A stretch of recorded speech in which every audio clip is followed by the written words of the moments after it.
अब इसमें भारतीय नागरिकता के बारे में बताया गया है। भारतीय नागरिकता प्राप्ति के 5 प्रकार है दोस्तों। एक जन्म से, एक वंशाधिकार द्वारा, पंजीकरण द्वारा, देशाईकरण द्वारा और भूमि के अर्जन द्वारा।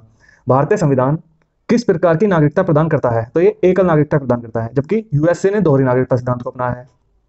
नागरिक संशोधन अधिनियम सीएए में किन देशों के हिंदू, बौद्ध, सिख, जैन, पारसी, ईसाई नागरिकों को भारत की नागरिकता प्रदान करने का प्रावधान है? पाकिस्तान, बांग्लादेश और अफगानिस्तान के। भारतीय नागरिक की नागरिकता किस आधार पर समाप्त हो सकती है? परित्याग, पर्यावसन तथा वंचना के आधार पर। ठीक है दोस्तों, अनुच्छेद देखते हैं। अनुच्छेद 5 में है संविधान लागू होने के समय नागरिकता। अनुच्छेद 6 में है पाकिस्तान से भारत को प्रवचन करने वाले व्यक्तियों की नागरिकता का अधिकार। 7 है अनुच्छेद 7 पाकिस्तान से प्रवर्जित व्यक्तियों की नागरिकता का अधिकार। अनुच्छेद 8 में है भारतीय मूल के वैसे लोगों को नागरिकता अधिकार जो भारत से बाहर रह रहे हैं। नंबर 9, जिस व्यक्ति ने स्वेच्छा से विदेशी नागरिकता प्राप्त कर ली है उसकी भारतीय नागरिकता समाप्त मान ली जाएगी। नंबर 10, नागरिकता संबंधी अधिकारों की निरंतरता। नंबर 11, संसद द्वारा कानून बनाकर नागरिकता अधिकारों का नियमन। अब यह है लक्ष्मीमल सिंघवी समिति किससे संबंधित है? तो ये दोस्तों दोहरी नागरिकता से संबंधित है। किसी व्यक्ति द्वारा भारतीय बैंकों में धन जमा करके भारतीय नागरिकता जो है प्राप्त नहीं की जा सकती है। भारतीय संविधान में एकल नागरिकता का प्रावधान लिया गया है, ये ब्रिटेन से लिया गया है। भारतीय मूल के व्यक्ति पीआईओ का कार्ड धारक भारत में कृषि भूमि नहीं खरीद सकता है। भारत से बाहर लगातार कितने वर्षों तक रहने पर भारतीय नागरिकता समाप्त कर दी जाएगी? अगर भारत से बाहर लगातार 7 वर्षों तक रह रहे हैं तो भारतीय नागरिकता समाप्त कर दी जाएगी। प्रवासी भारतीय दिवस कितने समय अंतराल पर मनाया जाता है? प्रति 2 वर्ष में एक बार प्रवासी भारतीय दिवस मनाया जाता है। आइए देखते हैं, एक सारणी दे रखी है, समझते हैं इसको। इसमें 3 प्रकार के कार्ड धारक की तुलना की गई है, एक एनआरआई, पीआईओ और ओसीआई कार्ड धारक। तुलना, पहली परिभाषा दे रखी है, एनआरआई अप्रवासी भारतीय, पीआईओ भारतीय मूल के व्यक्ति और ओसीआई विदेशी भारतीय नागरिक। परिभाषा में है भारतीय नागरिक जो साधारणतः भारत से बाहर निवास करता है और भारतीय पासपोर्ट धारक है। ये भारतीय नागरिक ही हैं, इनकी नागरिकता भारतीय है और सभी लाभ जो सामान्य भारतीय नागरिकों को प्राप्त हैं वो एनआरआई को प्राप्त होंगे। वीजा इन्हें नहीं मिलेगा और मताधिकार दे दिया गया है। ठीक है, अब देखते हैं पीआईओ। स्वयं या उसका कोई पूर्वज भारतीय नागरिक रहा है, वह वर्तमान में अन्य देश की नागरिकता प्राप्त है, उसका पासपोर्ट धारक है। भारत में कम से कम 7 वर्ष के निरंतर निवास के आधार पर आवेदन कर सकते हैं। कोई विशेष लाभ नहीं है और वीजा हाँ मिलेगा इन्हें और मताधिकार नहीं है। विदेशी नागरिक, विदेशी भारतीय नागरिक, एक व्यक्ति जो विदेशी भारतीय नागरिक कार्ड धारक हो तथा नागरिकता अधिनियम 1955 के अंतर्गत पंजीकृत हो, संविधान लागू होने या उसके बाद नागरिक था, उस भूभाग का निवासी जो स्वतंत्रता के बाद भारत का अंग बना।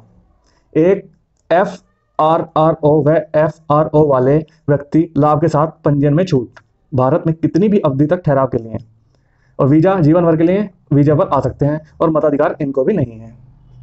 एलएम सिंघवी की अध्यक्षता में गठित समिति ने प्रतिवर्ष 9 जनवरी को प्रवासी भारतीय दिवस मनाने की अनुशंसा की है मेरे दोस्तों। अब हम नेक्स्ट पेज पढ़ते हैं, इसका थोड़ा सा सेटअप चाहिए। चलिए ये हो गया और अब इसमें आते हैं मूल अधिकार।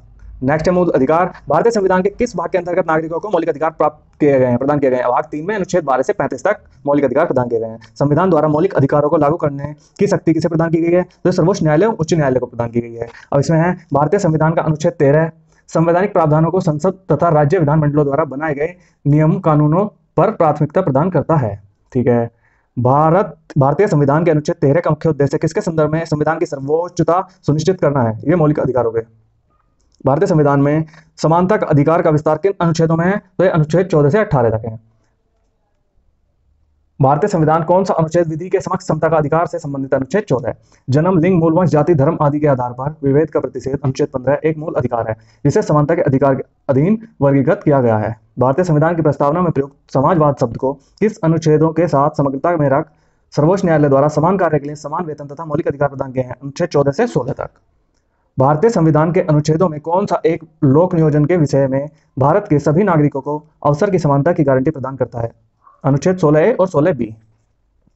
अब कुछ संवैधानिक उपबंध दिए हुए हैं दोस्तों, इन्हें देखेंगे। धर्म, मूल वंश, जाति, लिंग, जन्म स्थान के आधार पर विभेद का प्रतिषेध। अनुच्छेद 15। नंबर 2, लोक नियोजन के विषय की अवसर की समानता। अनुच्छेद 16। वाक एवं अभिव्यक्ति शांतिपूर्ण और शस्त्र रहित सम्मेलन करने, संघ एवं सरकारी समिति बनाने, भारत के राज्य क्षेत्र में आबाद संचरण एवं बसने तथा व्यापार करने की स्वतंत्रता। अनुच्छेद 19 में है। अल्पसंख्यक वर्गों के हितों का संरक्षण। अनुच्छेद 29 में है। शिक्षण संस्थाओं की स्थापना और प्रशासन करने का अल्पसंख्यक वर्गों का अधिकार। अनुच्छेद 30 में है। अब विदेशी नागरिकों को प्राप्त मूल अधिकार जो है, विधि के समक्ष समानता और विधियों की समान संरक्षण। अनुच्छेद 14 है। अपराधों के लिए दोष सिद्धि के संबंध में संरक्षण। अनुच्छेद 20। जीवन का अधिकार। अनुच्छेद 21। शिक्षा का अधिकार। 21A। कुछ दशाओं में गिरफ्तारी एवं निरोध से संरक्षण, अनुच्छेद 22। शोषण के विरुद्ध अधिकार, अनुच्छेद 23 और 24। धर्म एवं संस्कृति की स्वतंत्रता का अधिकार, अनुच्छेद 25, 26, 27 और 28 में है।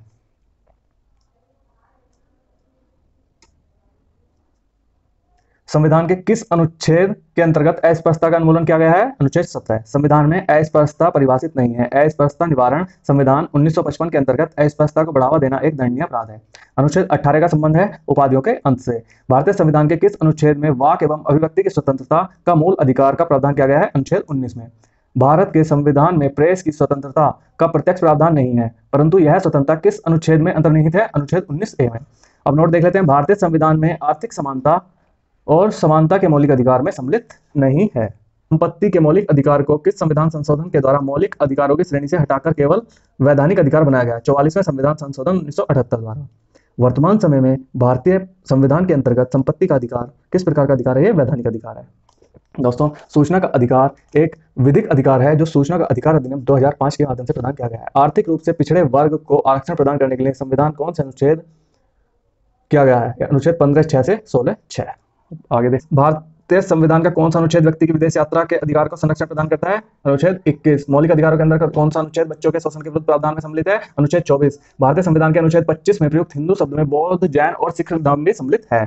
भारतीय संविधान के अनुच्छेद 32 के अंतर्गत कौन से अधिकार प्रयुक्त किए जा सकते हैं? मौलिक अधिकार। मौलिक अधिकारों का संरक्षण कौन है? न्यायपालिका।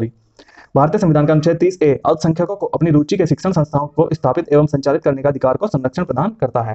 डॉक्टर भीमराव अंबेडकर ने मौलिक अधिकारों में इसे संविधान की आत्मा एवं हृदय कहा है, तो ये संवैधानिक उपचारों के अधिकार को B.R. अम्बेडकर ने संविधान का हृदय और आत्मा कहा है। अब आर्थिक रूप से पिछड़े वर्ग को आरक्षण प्रदान करने के लिए संविधान का कौन सा अनुच्छेद है? 15(6) तथा 16(6).